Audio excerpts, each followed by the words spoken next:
Ya, halo teman-teman. Jadi, kembali lagi di series lainnya. Jadi, di video kali ini aku bakal ngebahas tutorial terkait analisis luas permukaan dan ukuran pori padatan. Jadi, di analisis kali ini itu memakai metode yang namanya itu BET atau in English berarti BET gitu ya. Jadi sebenarnya nama BET ini itu adalah singkatan atau akronim dari nama-nama pencetusnya, yaitu ini nih, Gruneauer, Emmet, and Teller.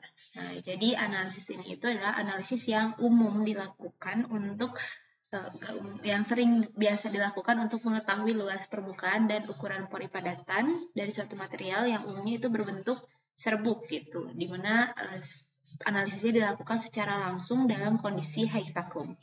Nah, jadi sebetulnya prinsip dari penentuan luas area dan ukuran pori padatan dengan BET itu didasarkan pada adanya adsorpsi molekul gas. Nah, absorpsi molekul gas oleh si padatan. Jadi si padatannya menjadi adsorbennya dan si gasnya itu menjadi adsorbatnya.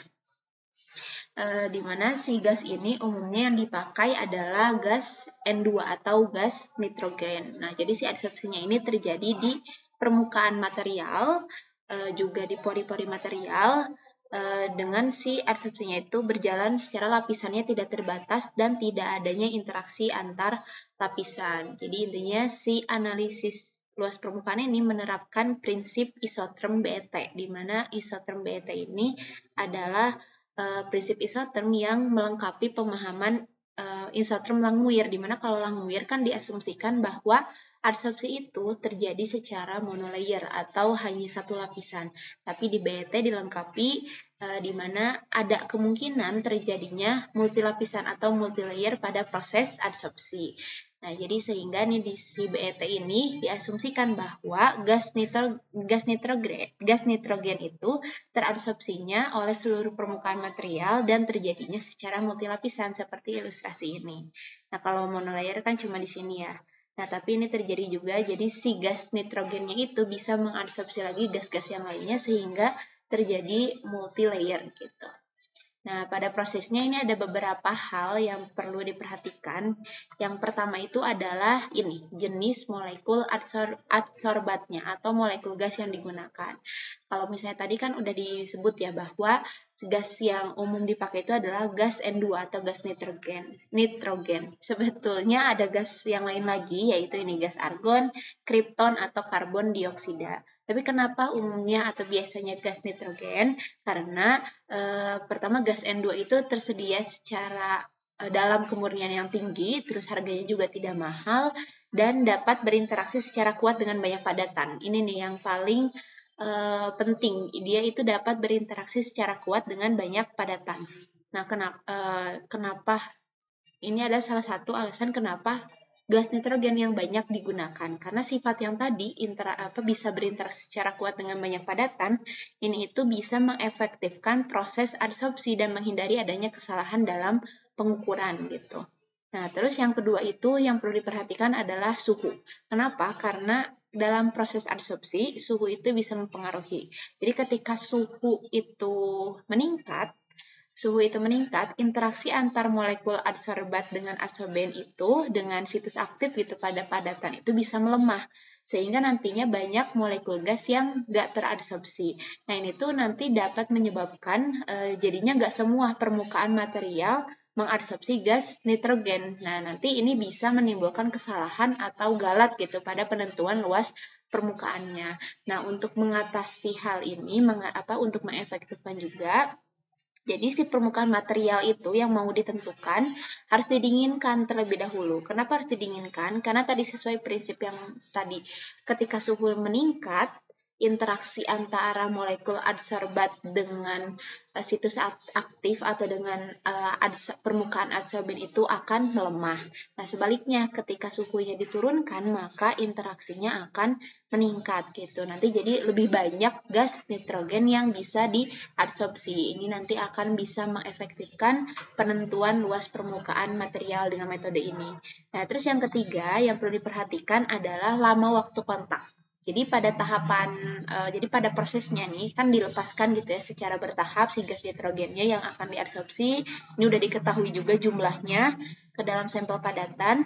Terus nanti harus dipastiin nih si proses absorpsi ini terjadi secara merata di seluruh permukaan padatan. Jadi jangan sampai ada permukaan padatan yang tidak mengabsorpsi gas N2. Nanti kan kalau tidak mengabsorpsi gas N2 nantinya si molekul perhitungannya itu ya keliru gitu. Terus jadi untuk memastikan bahwa seluruh permukaan itu mengabsorpsi gitu, kita harus mendiamkan terlebih dahulu. Jadi harus di kontaknya itu agak lama gitu. Hal ini tuh disebabkan molekul yang terabsorpsi itu akan meningkat seiring lamanya waktu kontak dan berhenti saat kapasitas absorpsinya sudah terpenuhi. Jadi kita harus ketika dilepaskan secara bertahap si gas nitrogennya itu jangan langsung diukur gitu, jangan langsung ke tahap selanjutnya, tapi didiamkan terlebih dahulu. Terus kemudian setelah lapisan absorpsinya terbentuk, itu setelah proses selanjutnya adalah dilakukan degassing atau melepaskan gas nitrogen yang terabsorpsi atau namanya itu desorpsi gitu ya. Ini caranya adalah menaikkan suhu. Jadi suhunya ditingkatkan. Kenapa? Karena seperti yang tadi gitu, ketika suhu dinaikkan, interaksi gas dengan sampel padatan itu akan melemah. Jadi si gas nitrogennya bisa dilepaskan. Nah, nanti setelah degassing dilakukan, kita menentukan luas permukaan gitu, diukur gitu. Nah, ini garis secara umum ya mekanismenya gitu. Ini kan proses pengabsorpsian gas gitu. Ini gasnya diabsorpsi oleh permukaan sampel padatan dan juga masuk ke pori-pori. Ini nanti terbentuk monolayer, nanti terus-terusan diisi akhirnya terbentuk multi-layer gitu ya. Nah, setelah pore filling complete gitu, setelah pengisian atau pengabsorpsian kapasitasnya sudah terpenuhi, nanti dilakukan degassing. Jadi dibalik gitu ya prosesnya dengan cara menaikkan suhunya. Nah, nanti data yang diperoleh itu bisa diolah ini dalam bentuk persamaan isotherm BNT. Jadi persamaannya yang ini. 1 per X kali P0 per P kurangi 1 sama dengan 1 per XM kali C tambah C kurangi 1 per XM kali C kali P per P0. Oke, kita next-nya ke sini. Nah, ini ke pengolahan data. Sebetulnya pengolahan datanya itu bisa menggunakan software Origin ataupun Excel, tapi aku lebih prefer untuk Excel karena lebih familiar pertama dan tabelnya bisa lebih ditak-atik lagi gitu ya. Nah, jadi ini ada beberapa tahapan dalam menentukan luas permukaan menggunakan metode BET. Jadi sebetulnya data yang didapat dari analisis sebelumnya itu cuman yang ini, 2 kotak ini. P per P0 dan volume adsorb dalam satuan cm3 per gram gitu ya. Nah, nanti kita akan olah ke dalam bentuk persamaan ini. Nah, bentuk ini kan yang persamaannya tadi ya, yang 1 per X kali P0 per P kurangi 1 sama dengan 1 per XM kali C tambah C kurangi 1 per XM kali C kali P per P0.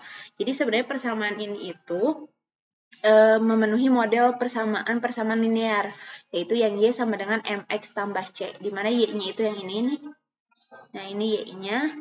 Dan M-nya itu yang C kurangi 1 per XM kali C, X-nya yang P per P0, dan C-nya 1 per XM kali C. Nah, tapi model persamaan itu untuk BET gitu, nggak hanya model ini aja, tapi ada 2 model yang lainnya, yang ini, dan yang berubah hanyalah di Y-nya aja.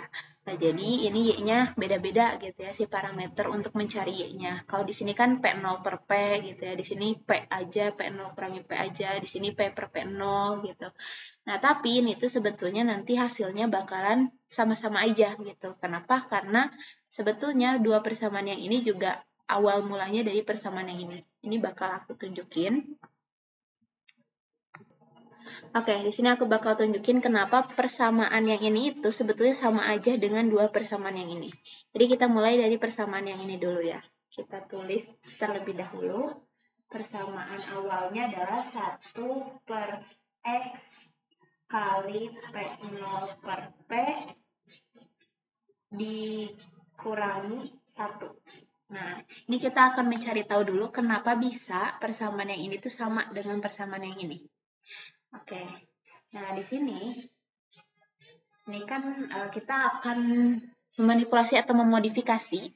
Ini kan di sini ada angka 1 ya. Di sini ada angka 1. Nah, kita tahu nih kalau 1 itu sebetulnya bisa didapat dari pembagian suatu angka dengan angka itu lagi. Contohnya kayak 1 bagi 1, 1. 2 bagi 2, 1 juga hasilnya. Bahkan sejuta bagi sejuta pun hasilnya 1. Jadi kita akan modifikasi nih, si 1 ini kita akan misalkan menjadi P per P. Gitu. Bisa kan ya? Karena tadi balik lagi, semua angka kalau dibagi dengan angka itu lagi, hasilnya menjadi 1 gitu. Nah, jadi kita akan modifikasi seperti ini gitu ya. Terus kenapa pilih P gitu? Kenapa nggak P0? Karena di sini si P ini dia menjadi penyebut dalam pecahannya gitu ya. Nah, kita rubah 1 yang ini menjadi P per P. Jadi persamaannya menjadi seperti ini. 1 per X kali P per P dikurangi P per P. Oke, nah jadi seperti ini. Ini bisa kita sederhanakan nih, ini karena penyebutnya sama kan ya. Berarti kita bisa sederhanakan seperti ini. 1 per X kali P0 kurangi P per P. Nah, jadi seperti ini.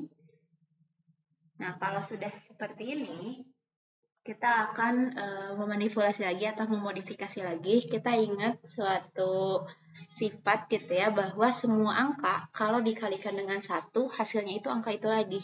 Jadi kalau aku kalikan 1 dengan 1, hasilnya bakal 1. 2 kali 1, ya hasilnya 2 lagi gitu. Nah, jadi aku bakal ngaliin si nilai ini dengan 1. Boleh kan ya? Karena ya kalau dikalikan dengan 1, hasilnya balik lagi ke ini lagi gitu. Nah, tapi aku bakal modifikasi si 1 ini menjadi bentuk persamaan yang ini. Nantinya menjadi 1 per X kali P0 kurangi P per P dikalikan dengan P per P. Nah kalau udah kayak gini, kita kalikan ini perkalian pecahan, atas dikali atas, bawah dikali bawah. Berarti kita dapat 1 dikalikan dengan P per X kali P0 kurangi P per P dikalikan dengan P. Berarti yang atas kita dapat nilainya P per, nah yang bawah ini berlaku sifat asosiatif. Ada, kalau asosiatif itu kan bentuknya A dikalikan B dikalikan C, kita bisa ngerjain dulu, boleh A dikalikan dulu dengan B, atau B dulu dikalikan dengan C, atau bahkan A-nya dulu dikalikan dengan C gitu. Nah, kalau di sini aku bakal ngaliin dulu yang ini. P0 kurangi P per P dikalikan dengan P. Ini kan jadi tinggal kita coret aja ya, P dengan P ini gitu. Habis gitu, sama-sama dibagi P. Jadinya kita dapat hasil sisanya yang bagian bawah itu adalah X dikali P0 kurangi P. Nah, ini adalah bentuk persamaan yang kedua, yang ini. Yang ini. Nah, yang ini ya. Jadi makanya nih, yang ini tadi bisa kita ubah dalam bentuk yang ini. Terus kenapa nih bisa lagi dalam bentuk yang ini? Nah, ini sebetulnya kita rubah lagi dari persamaan yang udah kita dapat yang ini. Ya, ini kita akan lakukan, ini kalau teman-teman lihat, ini adalah suatu bentuk distribusi. Jadi kita akan distribusikan nilai yang ini. Jadi ini bisa dirubah menjadi P per X kali PO dikurangin X kali P. Nah, ini kan udah dalam bentuk kayak gini ya. Nah, sekarang kita, kalau teman-teman ingat tadi, bentuk distribusi itu kan seperti ini. Ada suatu angka dikalikan dengan suatu angka di dalam kurung, gitu, di mana si angkanya itu ditambah atau dikurang. Kalau di sini kan berarti dikurang ya, ini kan dikurang. Nah, kalau tadi si A-nya itu, nilai A-nya itu adalah si X yang ini ya. Untuk sekarang aku mau nilai A-nya itu menjadi X. kali P0 ya, ingin jadi X kali P0. Nah, jadi aku ingin ngeluarin angka X kali P0 dari persamaan yang ini gitu. Nah, caranya berarti kita bisa P, nah si A-nya kan jadi X kali P0 ya. Dalam kurung, untuk nilai B, kita cari nih X kali P0 itu kali berapa sih biar jadi X kali P0? Ya tentu kali 1 ya. X kali P0 kali 1 hasilnya X kali P0. Berarti ini si B-nya itu menjadi 1. Ini kan dia dikurang ya.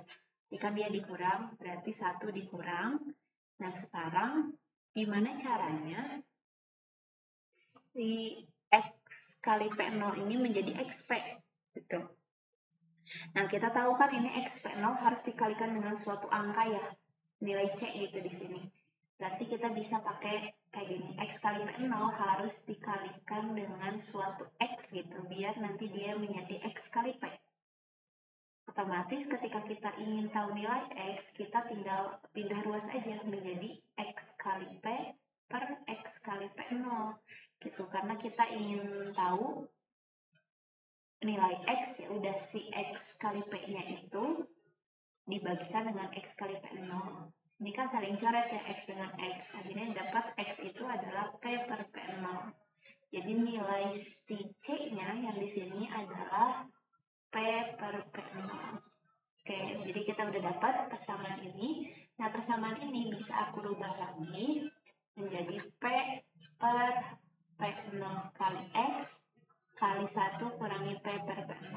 Jadi ini hanya ditukar X kali P0-nya aja menjadi PO kali X ya. Boleh-boleh aja ya, kita sama-sama aja kalau untuk perkalian karena berlaku sifat asosiatif. Nah, sesudah itu, ini mau aku pisahkan. Jadi si P ini mau aku menyebutnya hanya yang P0 ini, ya karena kan dia dikali ya. Jadi aku bentuknya kayak gini deh, ya aku tulis dulu. Menjadi P per P0 dikalikan dengan 1 per X kali 1 kurangi P per P0. Nah, ini boleh ya seperti ini. Karena ini kalau kita kalikan, kan pecahan itu dikalikannya atas dengan atas, bawah dengan bawah. Yang atas dikalikan dengan 1, ya nilainya P. Terus P0 dikalikan dengan X ini, ya nilainya yang ini. Jadi sama-sama aja gitu. Boleh ditulis dalam bentuk seperti ini. Nah, untuk mengubahnya lagi, karena dia ini dalam per, aku kalikan dia dengan si satu ini. Jadi dia ada di atas. Jadi bentuknya menjadi P per P0 per X kali 1 kurangi P per P0. Nah, ini udah dalam bentuk ini. Nah, oleh karena itu mengapa tadi ya si nilai Y ini bisa dirubah ke dalam bentuk persamaan ini. Oke, fungsinya buat apa? Sebetulnya nanti jadinya di persamaan beta itu kita bisa pakai 3 model ini gitu. Disesuaikan saja dengan kebutuhan. Kalau misalnya data yang kita punya ada data P-nya atau P0-nya aja gitu, kita bisa pakai persamaan yang kedua ini. Tapi kan kalau kita lihat di sini kita punya datanya P per P0 ya gitu. Jadi kita bisa pakai antara persamaan yang pertama ini atau persamaan yang ketiga ini. Gitu, seperti itu. Nah, selanjutnya kita langsung aja. Jadi kita menentukan nilainya dulu. Jadi kita tentuin, karena tadi ya kita punyanya adalah P per P0, kita bisa pakai persamaan yang pertama atau persamaan yang kedua. Kalau aku akan menggunakan persamaan yang pertama. Oke, aku jelasin dulu. Ini kan ada X ya. X itu adalah volume gas yang diabsorpsi pada P per P0 dalam satuan cm kubik per gram atau milimol per gram. Itu yang nilai yang ini, yang volume adsorbed. Nah, ini adalah nilai X. Ya, terus P0 per P itu adalah P0 itu adalah tekanan gas pada suhu T dan P itu adalah tekanan gasnya gitu. Terus XM itu adalah kuantitas gas terabsorpsi monolayer dalam satuan cm kubik per gram. Terus C itu adalah konstanta BT. Nah, P per P0 itu adalah tekanan relatif atau ini yang nanti akan menjadi sumbu X dari kurva kita. Nah, teman-teman harus perhatiin juga di sini nilainya adalah P0 per P. Sementara yang kita punya adalah P per P0. Kebalikannya ya. Jadi untuk mencari nilai P0 per P itu sebetulnya mudah aja. Jadi kita kan punya datanya P per P0, tapi kita butuhnya adalah P0 per P. Nah, untuk mencari nilai ini dari data ini, tinggal kita bagi aja, jadinya 1 per P per P0. Itu sama dengan P0 per P, gitu. Ya, dicobain aja. Ini kan ya, 1 dibagi P per P0, kalau kita tulis ke pinggir, jadi seperti ini kan. Pembagian itu adalah perkalian yang dirubah, terus pecahannya dibalik. Ini jadi P0 per P. Makanya nanti untuk mencari nilai yang ini, data yang ini kita satukan. Oke, kita lanjut, kita masukin dulu. Kita perkecil ya. Nah, ini berarti kita sama dengan aja 1, terus per, nah ini dalam kurung dulu. Nilai X-nya yang ini kan, nilai X kita klik aja 1, K3, terus dikali pakai bintang, dalam kurung dulu, yaitu P0 per P, di mana tadi P0 per P itu adalah 1 per nilai yang P per P0. Nah, kita klik ini, tutup kurung, terus dikurangi 1. Ini buka kurung lagi. Nah, ini aku lupa tambahin lagi kurung 1 lagi. Oke, terus tutup kurung, kita sama dengan. Nah, ini udah dapat nilainya. Ini nanti tinggal kita otomatiskan aja ke bawah. Ini udah didapat nilai dari Y-nya. Nah, kalau nilai dari Y-nya, teman-teman juga boleh aja pakai persamaan yang ketiga gitu. Tapi kalau untuk persamaan yang kedua ini nggak bisa karena kita nggak punya nilai P khusus sendirinya aja. Nah, setelah itu kita ke tahapan kedua yaitu memplotting nilai dari sumbu Y yang ini ya. Ini ada sumbu Y-nya terhadap P per P0. Ini dijadikan sebagai sumbu X. Kita plotting. Kita plotting pakai yang ini ya, scatter yang ini. Oke, kita rubah dulu datanya. Ini di remove aja. Kita namakan misalnya plot BET, series X-nya yang ini, dan Y-nya yang ini. Dan oke. Nah, ini bisa kita rapihkan lagi ya. Ini biar ke bawah. Misalnya, ini mulainya itu karena Y itu paling kecilnya 0,021. Aku rubah ke 0,02 aja. Yes, salah. Set 0,002. Nah, gini ya. Terus, karena dia itu paling kecilnya di 0,05, aku rubah lagi menjadi 0,05. Nah, ini 0,021 aja. Oke. Nah, ini misalnya paling akhirnya jadi di 0,3 aja. Ini juga paling akhirnya di 0,27. Jangan 28 berarti. 28 terlalu mepet ya. 285. Oke, seperti ini.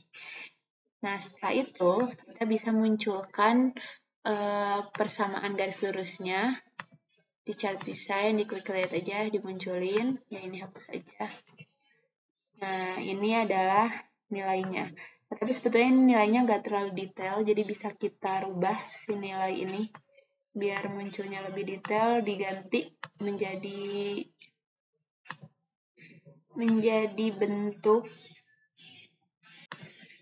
bentuk number, tapi decimal place-nya ini kira-kira di 9. Coba. Nah, ini lebih banyak angkanya muncul ya. Oke. Seperti ini bisa kita namain gitu ya. Dengan tadi nama ini kita copy paste aja. Copy kan ke sini. Dan ini adalah P per P0. Oke. Setelah itu, nah ini kan kita udah punya ya nilai Y. Nilai persamaan garis lurusnya. Nah, di mana sih persamaan garis lurusnya itu? Tadi si gradiennya itu yang ini, yang 0,00253. Nah, itu sama dengan nilai C kurangi 1 per XM kali C. Nah, terus nilai interceptnya atau nilai C-nya yang ini nih 0,002 itu sama dengan nilai 1 per XM kali C. Nah, kita pindahin dulu ke tabel yang ini. Sebetulnya kita bisa juga pakai rumus untuk nyari slope. Tinggal pakai rumus slope. Terus kita select dulu nilai Y-nya dan nilai X-nya. Jadi bisa pakai ini atau dari yang persamaan ini. Interceptnya juga bisa pakai rumus intercept sama select Y-nya, terus select X-nya. Oke, nah ini dalam satuan cm pangkat negatif 3 ya. Nah, terus kita akan menentukan nilai XM. Nah, kalau di sini nilai XM itu didapat dari 1 per M tambah C. Kenapa bisa seperti itu? Oke, kita bedah lagi kenapa bisa. Kan kita udah punya dua nilai ya yang diketahui, yaitu nilai M atau slope itu adalah C kurangi 1 per XM kali C. Terus kita juga punya nilai dari C itu atau intercept yaitu 1 per XM kali C. Kedua nilai ini punya XM ya di persamaannya. Nah, kita bisa modifikasi gitu. Kita cobain kalau misalnya M tambah C, jadi slope ditambahkan dengan intercept, berarti artinya C kurangi 1 per XM kali C ditambah dengan 1 per XM kali C. Kenapa ditambah? Gitu. Karena dia ini punya penyebut yang sama. Gitu. Kalau di pecahan kan penyebut yang sama bisa kita langsung jumlahkan ya. Nah, ini berarti bisa kita sederhanakan menjadi penyebutnya XM kali C, di sininya adalah C kurangi 1 tambah 1. Nah, negatif 1 tambah 1 itu ya nilainya hasilnya adalah 0 gitu. Jadi kita punya C per XM kali C. Jangan lupa itu adalah nilai dari M tambah C ya. Nah, ini kan bisa saling coret ya C dengan C. Akhirnya kita dapat hasilnya 1 per XM gitu. Nah, di M tambah C itu adalah 1 per XM. Tapi yang ingin kita tahu adalah nilai XM. Kita bisa mudahnya sih tukar ruas gitu ya. Jadi kita dapat hasilnya adalah XM itu sama dengan 1 per M tambah C. Di mana M-nya adalah slope-nya dan C-nya adalah nilai dari intercept-nya. Oke, jadi kita tinggal masukkan ya di sini nilai XM itu sama dengan 1 per, kita kurangin dulu nilai dari slope-nya ditambahkan dengan nilai intercept-nya. Kita enter. Nah, ini dapat nilai XM-nya. Nah, terus ini NA itu adalah bilangan Avogadro, S-nya itu adalah nih. Nah, jadi setelah ini ya, di tahapan selanjutnya setelah kita menghitung XM, kita menghitung luas permukaan totalnya. Ini pakai rumus XM dikalikan dengan NA dikalikan dengan S per V ya, di mana S total itu kan luas permukaan ya, dalam satuan meter kubik per gram. Terus XM itu adalah kuantitas gas terabsorpsi monolayer yang tadi kita hitung, itu dalam satuan cm kubik per gram. Terus NA itu adalah bilangan Avogadro, nilainya udah pasti ya 6,023 kali 10 pangkat 23 per mol. Nah, S-nya itu adalah cross sectional area dari gas. Nah, untuk gas nitrogen itu nilainya adalah 0,162 nanometer pangkat 2. Nah, untuk V-nya adalah volume molar dalam keadaan STP ya. Jadi nilainya adalah 22,414 liter, atau kalau misalnya dalam satuan desimeter kubik itu 22,414 desimeter kubik. Nah, karena kita mencari S totalnya itu dalam satuan meter, kita akan rubah semua satuan XM, terus satuan S, satuan V itu ke dalam meter ya. Biar sama-sama dalam meter gitu. Nah, kalau yang centimeter kubik ya, yang si XM itu nanti dikalikan dengan 10 pangkat negatif 6. Kalau yang nanometer kuadrat ini nanti dikalikan dengan 10 pangkat negatif 18 ya. Untuk yang desimeter kubik ke meter kubikin dikalikan dengan 10 pangkat negatif 3. Nah, kita rubah dulu. Ini udah aku siapin juga nilai konversinya. Jadi yang dirubah pertama XM. Asalnya dari sentimeter kubik menjadi meter kubik. Tadi itu dikalikan dengan 10 pangkat negatif 6. Nah, berarti nilai yang ini kita kalikan dengan 10 pangkat negatif 6. Oke, didapat ya. Terus yang ini mah tetap ya, nilainya tetap. Terus nah ini dirubah ya dari nanometer kuadrat menjadi meter kuadrat. Jadi nilai yang ini kita kalikan dengan 10 pangkat negatif 18. Oke. Untuk yang ini dikalikan dengan 10 pangkat negatif 3. Betul ya? Kita cek lagi, betul. 10 pangkat negatif 3. Nilai yang ini dikalikan dengan 10 pangkat negatif 3. Nah, ini udah dalam satuan meter semua nih. Ya, ada yang meter kubik, ada yang meter kuadrat gitu. Kita bisa langsung mencari S totalnya, tadi rumus yang ini. XM kali NA kali S per V. Nah, jadi kita kalikan saja sama dengan dalam kurung. Nilai XM, ingat ya yang sudah dikonversi, dikalikan dengan nilai NA, Avogadro, dikalikan dengan S atau seksionalnya, terus dikurung, dibagi dengan nilai volume molarnya dalam satuan meter kubik. Enter. Oke, ini ada keliru ya, ini nih di sini, ini harusnya pakai bintang ya, dikali. Nah, oke. Ini dikali, kita coba cek lagi. Ini udah ya, dikalikan 10 pangkat negatif 6. Ini juga udah. Ini dikalikan 10 pangkat negatif 18. Ini dikalikan 10 pangkat negatif 3. Nah, kita mendapat nilainya ini ya, 9,6 pangkat 10 kali 10 pangkat 2. Ini biar kita muncul nilai biasanya ya, nilai angkanya. Nah, kita ganti dia ke number gitu ya. Nah, ini dapat luas permukaannya, totalnya adalah 958,33 dalam satuan meter kuadrat per gram. Nah, seperti itulah cara untuk mencari luas permukaan dari hasil analisis B. Oke, terakhir aku bakal bahas kenapa satuan permukaan total itu, luas permukaan total itu bisa menjadi meter kuadrat per gram. Kita lihat lagi di sini.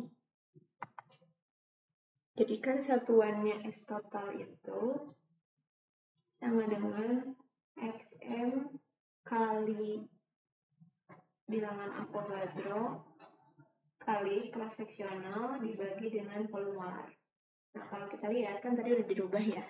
XM itu satuannya jadi meter kubik per gram. Berarti meter kubik per gram. Terus NA itu menjadi per mol gitu ya. Nah, NA per mol. Terus S itu menjadi meter kuadrat. Nah, terus kan dibagi kan, nanti ya kita karena ini perkalian bisa dibaginya hanya di sebelah sini aja, dibagi dengan meter pangkat 3. Nah, ini kan meter pangkat 3 sama meter pangkat 3 bisa saling dicoret ya, dibagi dengan angka yang sama, sisanya meter kuadrat per gram per molnya gitu. Nah, makanya kenapa bisa satuannya menjadi meter kubik per gram. Seperti itu. Jadi, sekian dulu tutorial analisis luas permukaan dengan BET. Sampai jumpa.